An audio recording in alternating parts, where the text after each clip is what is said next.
Hello guys, ఈరోజు మా ఇంట్లో స్పెషల్ వేడి వేడి అన్నము, పప్పు, రసము, ఇంకా ఆకుకూర కూర, ఇంకా వంకాయ తాలింపు, చల్లని పెరుగు, ఇంకా ఉద్దిపప్పు వడలు కూడా స్పెషల్ అండి. ఫుల్ వీడియో పెడుతున్నాను జాయిన్గా.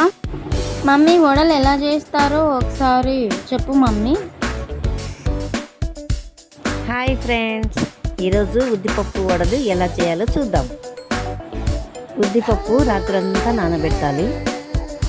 బాగా కడిగి ఉప్పు వేసుకొని మిక్సీ పట్టాలి. మిక్సీ పట్టుకున్న దాన్ని సపరేట్ బౌల్లో తీసుకోవాలి.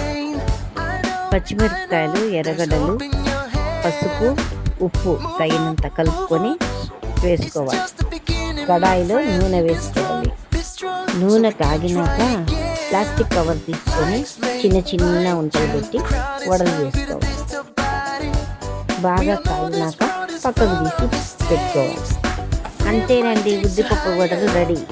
వేడి వేడిగా అసలు తింటుంటే చాలా బాగున్నాయండి.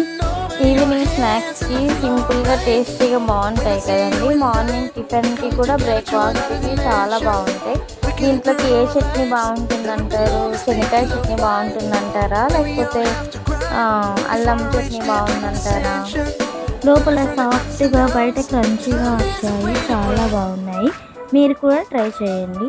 మా అమ్మ చేసిన రెసిపీ నచ్చినట్టయితే లైక్ కొట్టండి, షేర్ కొట్టండి, సబ్స్క్రైబ్ చేసుకోండి.